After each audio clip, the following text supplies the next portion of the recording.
Peut-être peut-on maintenant aborder un peu la question des Yaguas, qui est quand même, pour moi, j'ai fait quand même peut-être une quarantaine de missions depuis, et qui m'a permis de les côtoyer pendant pratiquement un demi-siècle, hein, puisque j'ai commencé en 71, donc jusqu'à 2019, puisque à partir de 2019, malheureusement, pour des questions sanitaires, vous vous doutez, je n'ai pas retourné. D'ailleurs, je n'ai pas vraiment de nouvelles d'eux. Je pense qu'un certain nombre d'eux sont peut-être retournés en forêt, qui est le mode l'isolement, là. Du coup, qu'ils ont toujours pratiqué durant les périodes d'épidémie qui ont parcouru toute leur histoire, le sarampion, etc., les rougeoles et autres qui ont parsemé, ils s'en sont sortis, surtout, je crois, probablement aussi par la grande mobilité, c'est des gens qui sont constamment en train de circuler, même quand ils ont des territoires officiellement reconnus. Très souvent, d'une année à l'autre, la communauté existe, mais ce n'est pas forcément les mêmes personnes. C'est les parents à eux qui sont venus, eux ils sont allés ailleurs, etc. Donc je pense que la grande mobilité, ils peuvent tout ce qu'ils avaient, ils pouvaient en gros le transporter sur les épaules. Hein, c'est des choses qui pouvaient refaire assez facilement. Et une sarbacane, ça se transporte. Ce qui est de fabrication plus longue, les poteries, tout ça se transportait aussi. Donc, en fait, tout ce qu'ils avaient euh, était transportable assez facilement. Et même jusqu'à aujourd'hui, même avec les attributions de propriété des terres, ce qu'on appelle la territorialisation, un petit peu barbare, il continue à se déplacer, disons, en permanence. Alors je soupçonne, enfin je suppute que durant cette période-là, un peu à la frontière du Brésil, de la Colombie et du Pérou, je pense qu'un certain nombre d'entre eux ont dû retourner en forêt ou retourner vers des anciens essarts, des anciennes communautés qui peuvent déblayer, etc., et rester là un moment et repartir après à faire ailleurs. Hein. C'est quelque chose. Aujourd'hui, on pense. Bon, oui. Aujourd'hui, c'est difficile en plus de savoir exactement leur nombre. Je pense qu'on peut les calculer aujourd'hui à 6 000 personnes. Alors vous allez me dire, 6 000 personnes, c'est pas grand-chose. Ben si, c'est quand même pas mal parce qu'ils étaient beaucoup plus nombreux, bien sûr. Mais ils étaient descendus, je pense, à une époque à 1 500, 2 000. Donc depuis une trentaine d'années, je pense qu'il y a une relance démographique. Ils ont eu justement beaucoup d'épidémies. Il y a eu l'époque du caoutchouc aussi, qui a été aussi dramatique. Pas autant que pour certains autres populations autochtones, mais eux aussi ont subi les contre-coups. Il y a eu des massacres, il y a eu des trucs comme ça. Donc, ils sont, à mon avis, repartis un peu démographiquement parlant. Je pense qu'aujourd'hui, ils peuvent atteindre 6 000, peut-être même plus. Alors, on les trouve un peu partout maintenant. Ils ne sont pas forcément dans les limites territoriales où je les ai connus en 71. Il y a eu beaucoup, justement, par le fait de ces mobilités, il y a eu aussi une sorte de reconfiguration, disons, du paysage. Et surtout, alors j'y reviendrai aussi dans la dernière partie, un peu un phénomène, est-ce que c'est le terme exact, d'urbanisation, c'est-à-dire qu'il y a un processus très important dans toute l'Amazonie de, de, de, de relation à la ville plus important au niveau des populations autochtones, je parle, plus important que, évidemment, à l'époque où j'ai commencé mon travail. Donc je pense que peut-être on peut arrêter là pour cette séquence. Vous allez me dire pourquoi en fait pourquoi les Yaguas, pourquoi pas, je reviendrai sur les Yaguas après, mais pourquoi eux et pourquoi pas notre groupe? Alors, à cette époque, évidemment, bon, ma démarche était tout à fait, en grande partie autodidacte. Hein, je n'avais pas une formation comme je l'ai dit au début. Donc j'allais un peu par tâtonnement. Euh, je m'étais inscrit à l'EHESS et à cette époque-là, il y avait Julian Pitt Rivers qui était invité, un directeur d'études invité à l'école qui déchargeait un petit peu les Lévi-Strauss, tout ça, de, des jeunes étudiants qui venaient. Et lui, il a travaillé en Andalousie, puis aussi, bien sûr, au Mexique. Et lui, il me disait, il dit, oui, vous devriez aller chez les Givaro. Il avait sûrement lu un bouquin, peut-être Tintin chez les Bibarros, donc chez les Givaro. Et j'avais aussi connu à ce moment-là un monsieur qui s'appelait Bertrand Flornoy, qui lui avait fait les premières, du côté français, les premières incursions dans les années 40 chez les Yaguas, qui était en somme un député gaulliste, mais surtout une sorte de voyageur, explorateur, à ses heures un archéologue, comme on dit, aficionado, c'est-à-dire amateur. Et lui, il m'avait dit, mais ce serait pas mal que vous alliez chez ces gens-là, ils s'appellent les Yaguas, parce que moi j'ai voyagé dans cette région dans les années 40, 45, 50, et je crois que personne vraiment est retourné là, et il avait été aussi chez les Givaro, hein, 3 Français chez les réducteurs de tête, il avait écrit ce bouquin. Et un monsieur très aimable. Hein. Et alors, ce qu'il avait, c'est qu'à l'époque, il avait créé la Société des explorateurs et des voyageurs français, figurez-vous, qui se trouvait, je ne sais plus où, dans une région près du boulevard Saint-Germain, je crois, dans l'Institut de géographie ou quelque chose du genre. Et il était le président de cette société et il m'avait octroyé en 73, je crois, si ma mémoire est bonne, une bourse. J'avais la bourse des jeunes voyageurs et explorateurs français. Alors c'était à l'époque 1000 francs ou un truc comme ça qui correspond aujourd'hui, bien sûr, pas grand-chose, mais j'étais donc boursier de la Société des voyageurs et explorateurs français. Très fier. Alors, donc, en fait, c'est Flornoy qui a plutôt gagné. Parce que je pensais que ce qu'on appelait les Givaro, hein, qu'aujourd'hui, bien sûr, c'est un terme qu'on utilise moins, hein, c'est Chicha Maïns, tout ça, ça a complètement changé, comme vous pouvez l'imaginer. Et donc, je pensais qu'il y avait beaucoup de gens qui avaient travaillé sur les Givaro. À l'époque, il y avait justement Philippe et Anne-Christine, Philippe d'Escola et Anne-Christine qui avaient commencé tout leur terrain. Et puis, il y avait une longue bibliographie aussi, Harner, tout ça, etc. Et les Yaguas, il n'y avait pas grand-chose. Il y avait Paul Fejos qui avait fait Ethnography of the Jaguar en 42-43. Bon, et puis voilà, c'est une monographie très classique. Et puis, ces gens qui étaient habillés avec des jupes de fibres végétales, ces sortes d'hommes palmiers, en somme, ils se déplaçaient comme des palmiers, et l'importance des palmiers chez les Yaguas, comme la Sarbacane du tronc creux, est tout à fait centrale. C'est à la fois des hommes Sarbacane et des hommes palmiers. Ils s'identifient aussi bien à l'un qu'à l'autre de façon presque, disons, ontologique. Enfin, ils partagent exactement le même champ. Donc, c'est les Yaguas. Donc, l'intérêt, peut-être, dans ma démarche, c'est que j'ai continué, depuis les années 71 où je suis arrivé, jusqu'à aujourd'hui, à les visiter, les voir, continuer à travailler avec eux. Et ça, c'est fondamental. C'est-à-dire, entre le fait de venir une fois, d'écrire, de faire une thèse, de partir et de plus jamais revenir, c'était un peu l'expérience qu'ils redoutaient, c'est-à-dire que je vienne voilà, d'appropriation culturelle, ça, que je prenne des trucs et que je m'en aille, et puis qu'ils n'entendaient plus parler de moi. Le fait que je suis revenu sur 50 années presque, sur 3 générations en fait presque, a été, je crois, un point très important. Puisque même dans les jeunes aujourd'hui, ils me demandent comment a été leur grand-père.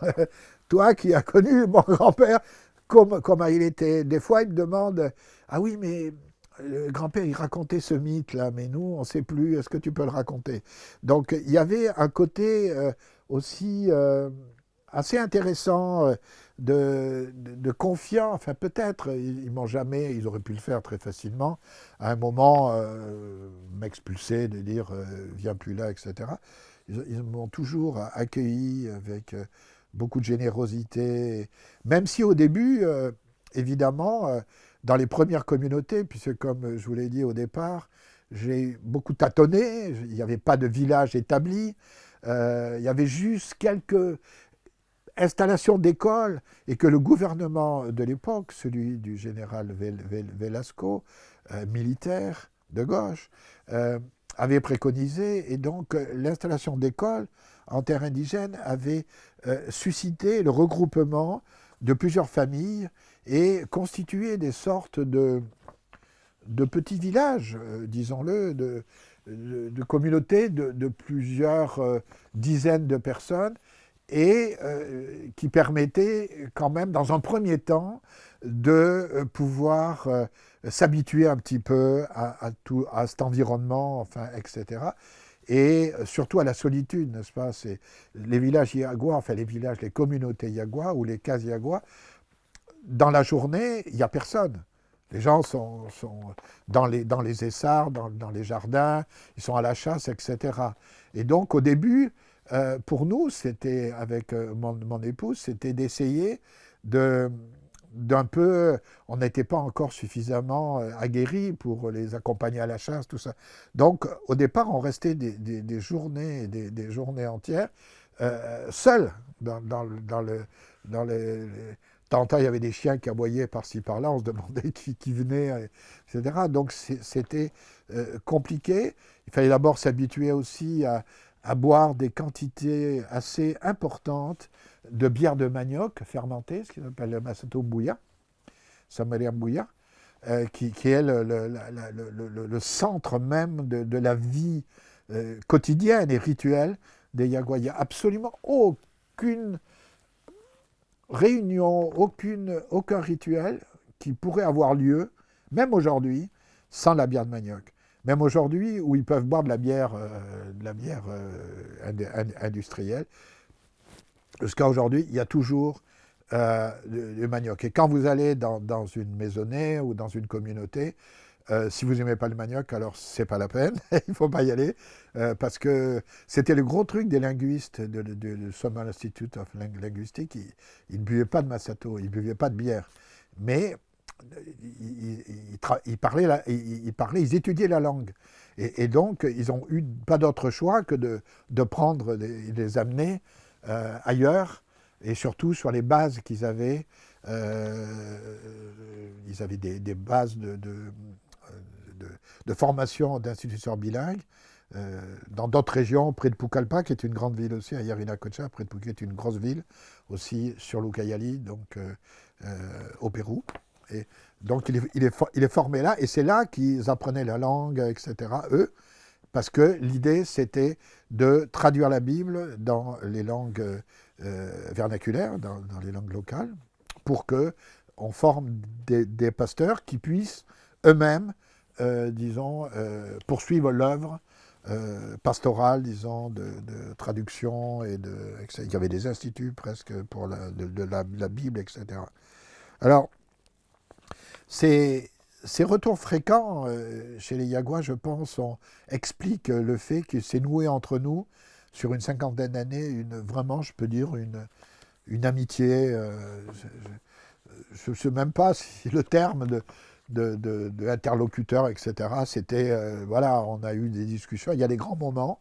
Il y a eu des grands moments avec les Yagua. Au début, c'était évidemment difficile pour la chasse. On venait toujours, nous, un peu avec du riz, un peu de riz, un peu de sel, un peu de sucre, etc. pour essayer de s'habituer. On faisait bouillir l'eau parce qu'on n'avait pas ce genre on n'avait pas à l'époque de filtre à eau, etc. Donc on faisait bouillir, donc l'eau avait goût effectivement de cramer, etc. Mais bon, on faisait des soupes aussi, on mettait des cubes, machin, pour, voilà.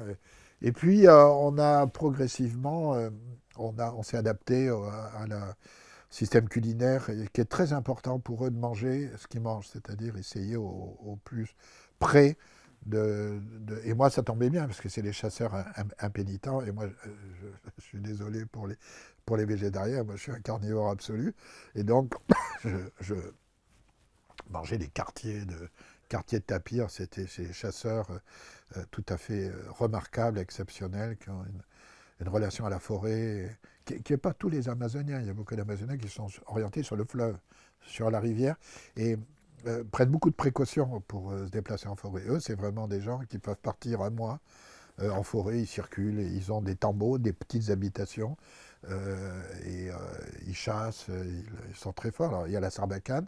Bon, maintenant, ils chassent au fusil. Le fusil, l'inconvénient, évidemment, une fois que vous tirez le fusil, il n'y a plus d'animaux. Avec la sarbacane, bon, ils peuvent effectivement, pour les singes par exemple, et pour les volatiles, prendre ce qu'ils veulent. Avec, bien sûr, ils n'ont jamais été des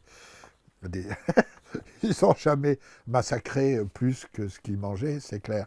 Mais c'est vrai qu'ils avaient un régime, ils ont toujours, je crois, un régime alimentaire très fluctuant. Ça dépend des moments de l'année, les périodes de haute eau et de basse eau, puisque les animaux, les animaux chassés, euh, ne sont pas présents de la même manière à un moment ou à un autre. Donc il y a des moments où il y a plus, des moments d'abondance, et des moments, donc il peut arriver pendant un mois où on mange très très peu de viande, ce qui pour eux est presque quelque chose de inimaginable. C'est-à-dire le thème même pour repas, c'est viande. S'il n'y a pas de viande, il y a rien. Avec bien sûr du manioc, du maïs aussi, beaucoup comme des patates douces, enfin, etc. Ils ont énormément, ce sont des essarteurs, hein, ce pas des chasseurs itinérants. Même s'ils se déplacent énormément, ils ont toujours des jardins, des essarts, et ils arrivent toujours à récupérer. On n'a jamais crevé de faim chez les Yaguas, même s'il y a eu des périodes, mais à les périodes d'abondance, où il y a des viandes, tout ça, c'est impressionnant. Avec la bière de manioc, ils peuvent manger des jours et des jours et des jours, des quantités, boire des quantités, et puis après, très peu. Donc il n'y a pas une sorte comme nous, quoi, matin, midi et soir. Donc, c'est très. Mais on n'a jamais, du moins tous les groupes que j'ai connus, on n'a jamais eu ce problème de nourriture. Alors, il y a eu des grands moments. Ces grands moments, c'est surtout avec un chaman, alors toujours pareil, enfin quelqu'un qui est reconnu comme chaman, et qui euh, a été, en fait, au départ, celui qui en fait, nous a vraiment essayé peu à peu à voir si d'abord on voulait nous-mêmes être initiés au chamanisme, si on voulait, qui est très compliqué. Il y a des périodes d'abstinence, de jeûne. Alors bien sûr, il y a toutes les prises de Valesseopsis, etc., de Brugmansia, etc. Et donc, qui était la manière pour eux normale de connaître, c'est-à-dire l'accès à la connaissance, c'est plutôt par l'expérience individuelle. C'est pas comme à l'école où on apprend la recette, etc. Donc, j'ai pas été vraiment initié, et d'ailleurs, je ne cherchais pas spécialement à être initié. J'ai seulement suivi quelques démarches, et surtout suivre un peu toutes ces interrogations, mais aussi ces séances de guérison, qui sont aussi des séances un peu d'attaque, puisqu'il n'y a pas cette dichotomie entre évidemment soigner, guérir et tuer. C'est un peu le même processus. Et donc j'ai beaucoup. C'est des grands moments, des nuits entières où on discutait. Alors ma langue d'Iagua n'était pas suffisante pour aborder ma connaissance des propos presque métaphysiques. Donc j'ai eu la chance que ce chaman-là était à peu près bilingue. Et donc, bon, au départ, il avait une connaissance d'espagnol assez réduite. Mais en fait, donc j'ai pu essayer d'approcher entre des concepts que je connaissais dans la langue et des explications, disons plutôt en espagnol, et des traductions qu'il pouvait me faire, et parfois sentir qu'on ne pouvait pas le traduire, quoi. C'était impossible à traduire. Donc il essayait de faire l'effort que je puisse saisir un peu. Euh, mais ça a été probablement à quelqu'un qui m'a beaucoup influencé, ce qui m'a aussi pas empêché de connaître d'autres chamans. Mais il faut savoir que chez les Yaguas, les connaissances de chaque chaman est quelque chose d'un peu... Il y a beaucoup de précautions pour les garder, pour ne pas... tu as mal, pour ne pas que quelqu'un vienne prendre leur chant, etc. Et donc, l'idée d'aller voir d'autres chamans était problématique par rapport à ce chaman-là qui s'appelle Alberto Proaño, qui est, qui est du clan du toucan Pichariria, qui a au nom du toucan, puisqu'ils sont une organisation clanique, en fait, avec des noms animaux et végétaux. Et donc, j'ai pu, au cours des années, privilégier ma relation avec Alberto, tout en essayant, bien sûr, de travailler de discuter finalement avec d'autres praticiens, d'autres chamans, et avec deux vieilles femmes aussi. Enfin, essayer, il y en a très peu, mais il y avait deux vieilles femmes qui n'étaient pas considérées d'ailleurs totalement comme chaman par ce chaman-là, mais qui avaient des connaissances quand même assez intéressantes. Et le deuxième grand moment, c'était ce grand rituel qu'ils font normalement au début de l'année pour eux, de l'année agricole, qui est l'époque d'abondance des fruits du palmier et du bactris, qui est une sorte de...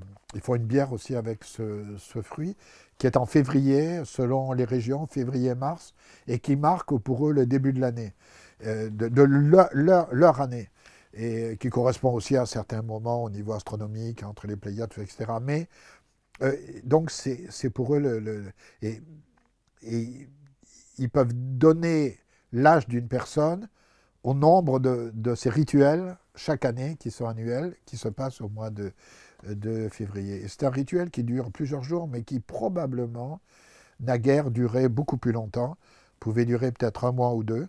C'est-à-dire que ce qu'on appelle un rituel, c'est plutôt une tranche de vie. C'est plutôt un non-rituel, si je peux dire, parce qu'il est pratiquement, il s'étale avec des parties séparées pratiquement tout au long de l'année. C'est comme s'il y avait un grand rituel qui se décline par différents rituels, dont un, qui est celui du Nyang, où l'on procède à un rituel d'initiation des jeunes enfants, surtout masculins, et qui implique la venue, durant ce rituel, de certaines entités de la forêt, des esprits de la forêt pour être bref, dont la voix est incarnée par des flûtes, par des instruments de musique, que certaines personnes qui ne sont pas initiées, et notamment les femmes et les petits-enfants, ne peuvent pas voir, mais doivent entendre. C'est-à-dire que là, on a une dissociation entre le voir et l'auditif, caractéristique de la situation qu'on a affaire à des esprits, à des non-humains. Donc il faut surtout qu'elles entendent, mais qu'elles ne voient pas. Alors il y a un mythe qui explique pourquoi ces flûtes appartenaient d'abord aux femmes, qui les ont dérobées aux hommes. Tout allait pas comme il faut, donc les hommes, je suis désolé, les hommes les ont reprises, et depuis qu'ils les ont, le monde se remet à tourner, donc c'est pas très gentil pour les dames. Mais bon, le mythe étant, c'est une lecture un peu sommaire, j'avoue, du mythe, mais est un peu comme ça. Alors, il y avait, évidemment, pour nous, c'était compliqué de décrire ce rituel, parce qu'il demandait à ce qu'on soit vigilant pendant des jours, des nuits qui se suivent. Ces gens-là peuvent rester, ils ont des sortes de chœurs, de chants, avec des bâtons de danse. Ils peuvent, pendant plusieurs jours, plusieurs heures, continuer à chanter. C'est toute la mythologie qui défile. sorte de mise en rituel, de mise en pratique de la mythologie. C'est toutes les entités de l'univers qui défilent, en fait. Hein. Un peu comme quand je suis allé en Corée, que j'ai vu les chamans, l'écoute des chamans coréens, des Mudang, où tu as tous les généraux de la Corée qui défilent. Là, c'est toutes les entités de la forêt, les maîtres des animaux, enfin des végétaux, qui viennent là, boire la bière aussi, parce qu'ils leur donnent une bière. Mais la bière des esprits, c'est une bière non fermentée. Alors que la bière des humains, elle est fermentée. C'est-à-dire que pour les esprits, ce qui est non fermenté est fermenté. Ce qui pour les humains est non fermenté est fermenté. C'est-à-dire qu'il y a tout un... Durant le gibier qui est amené durant ce rituel, qui est amené sur le dos de ces personnes qui jouent des flûtes, qui incarnent ces esprits de la forêt, sont appelés de noms végétaux et non pas animaux. C'est-à-dire que pour les esprits, les animaux sont des végétaux. Donc si vous demandez un tapir à un esprit, si vous dites tapir, il ne va pas vous ramener un tapir. Il faut dire, je veux une canoë, je veux une pirogue. Parce que la pirogue est associée lourd, est au pas lourd du tapir. Donc on voit les relations qu'il peut y avoir entre le végétal, l'humain, l'animal, avec voilà, ce qui représente sous l'eau, par exemple, les esprits de l'eau. Les poissons sont leurs assiettes. Les anacondas, c'est leur hamac, etc. Tout a et quand le chaman va sous l'eau, ben, voilà, quand il voit un poisson, il sait ce que c'est. Quand il voit un hamac, il sait ce que c'est l'anaconda, etc. Bien. Donc, je voulais donc un peu focaliser sur un peu ces deux moments qui pour nous ont été très importants. Alors on a assisté une seule fois à ce grand rituel, mais on a assisté à des petits rituels qui font partie de ce grand rituel à plusieurs reprises, et notamment les parties qui font intervenir ces instruments, ces aréophones, qui sont la voix justement de ces esprits, qui est une expérience auditive absolument incroyable, parce que c'est des orgues, en fait, comme c'était des orgues, et on met les jeunes initiés tout près. Ils ont les yeux fermés parce qu'ils ne peuvent pas encore les voir. La vue de ces instruments est forte, donc il faut procéder, mais on peut entendre. Donc on met les enfants qui vont être initiés en leur bande les yeux, et progressivement ils s'habituent au son des flûtes, à la voix des flûtes, c'est-à-dire à la voix des esprits. Ils commencent à domestiquer progressivement, auditivement, l'influence, le pouvoir des non-humains, des esprits. Et peu à peu, une fois qu'ils ne pleurent plus, parce qu'ils sont épouvantés, c'est un bruit assez énorme, qu'on n'oublie pas, hein, c'est une tonalité qu'on n'oublie pas. D'ailleurs, chaque esprit a son niveau, son registre acoustique. Au bout d'un moment, on considère qu'ils se sont habitués au son des flûtes, alors on enlève le bandeau, et pour la première fois, ils peuvent voir donc leurs parents avec des masques, avec ces flûtes qui représentent donc ces esprits. Et peu à peu, ils vont apprendre à en jouer eux-mêmes, et donc peu à peu à incarner ces esprits. C'est très important parce qu'ils sont liés à la chasse, bien évidemment. Les animaux sont liés à c'est le cheptel, en fait, le bétail, en somme, des maîtres des animaux. Et donc, il est très important, bien évidemment, d'abord de parler avec les maîtres des animaux et avec ces esprits-là, pour dire qu'ils libèrent quelques-uns de leur bétail, de leur cheptel, pour que les humains puissent effectivement se nourrir. Donc, on a là quelque chose qui est important, puisque on les nourrit, ces entités qui viennent durant ces rituels, avec de la bière de manioc non fermentée, qui est la production justement des femmes. Et c'est là l'importance, il n'y a pas de possibilité d'inviter les non-humains s'il n'y a pas de bière de manioc. Donc les femmes sont tout à fait évidemment centrales. Il est inimaginable pour un Yagoua lui-même de préparer de la bière de manioc, puisqu'il faut la mastiquer, il y a tout un processus, et ça s'apprend, il y a tout un rituel chez les femmes pour apprendre à la fabrication de la bière de manioc. C'est un processus très long, et donc je pense que là, se met en place, en fait, dans ce rituel, un peu toute la cosmopolitique, comme on dirait aujourd'hui, mais toutes les relations, en fait, entre les sexes, entre les générations, enfin, etc. Donc c'est un rituel qui se fait de moins en moins maintenant, puisqu'il demande, bien sûr, d'investir des plantations de manioc pour produire des quantités phénoménales de bière de manioc. C'est des poteries ou des troncs d'arbres évidés qui peuvent contenir des centaines et des centaines de litres. Il y en a à perte de vue. Enfin, c'est un rituel assez impressionnant. Durant ce rituel, ça c'est quelque chose qui m'a frappé, c'est qu'ils utilisent, parce il y a une question d'ordre, de mémorisation des différentes étapes de ce rituel. Ce rituel, il se fait selon un ordre très précis. Si on ne respecte pas cet ordre, tout, c'est une catastrophe cosmologique, si on peut dire. Et donc, il y a énormément de pantomimes, de chants, de danses, il y a des chants de guerre, des chants claniques, etc.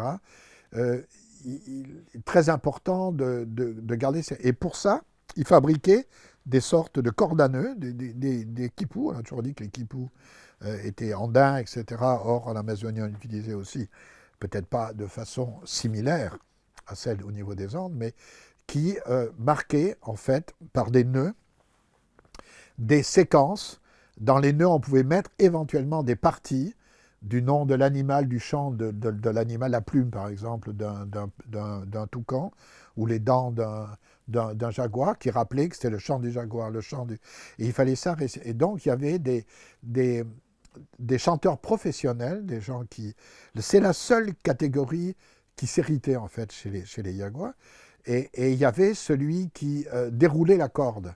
Et donc il fallait, ça jouait à deux, hein. Il y avait comme chez les Kipukamayok, il y avait celui qui déroule la corde et celui qui chante.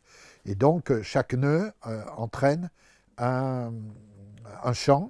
Et c'est très intéressant parce que moi je n'ai pas vu fonctionner ce système, mais ils me l'ont fait dans un petit rituel.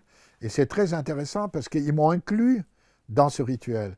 Et la façon de m'inclure dans le nœud, c'est de faire un nœud ouvert à la fin de la corde, un nœud ouvert, et de faire un chant sur ma venue ici. Et quand ce chant a été fait, ils ont fermé le nœud, enregistré, comme nous on fait, enregistré sur l'ordinateur. C'est-à-dire, cette corde à nœud, elle n'est pas fermée. D'ailleurs, elle est assimilée à un serpent, hein. C'est le boa, etc. C'est quelque chose qui bouge, c'est une entité vivante, et c'est un sujet, en fait. Hein, et cette corde, et en fait, ils la font parler, et elle peut inclure de nouveaux événements qui seront marqués sur ça. Alors, ce qui est important, c'est pas le jour, c'est pas mémorial, c'est pas le 14 juillet ou le 26 juillet, c'est qu'il est après ce nœud-là. Et ce nœud-là, il est après celui-là. Celui-là, il est avant celui-là. Comme dans la géographie, c'est toujours rivière en amont, rivière en aval. Tu habites où? J'habite en amont de. J'habite en aval de. C'est toujours une relation. C'est jamais j'habite là. Hein, c'est jamais au centre. C'est toujours une sorte de perspectivisme où le centre se déplace tout le temps à l'autre. Une sorte de géographie contre l'État, si je puis dire, contre la fixation sur un centre qui serait bien évidemment immobile, etc. C'est toujours quelque chose qui renvoie à une relation. Donc, il y avait ce côté-là qui m'a...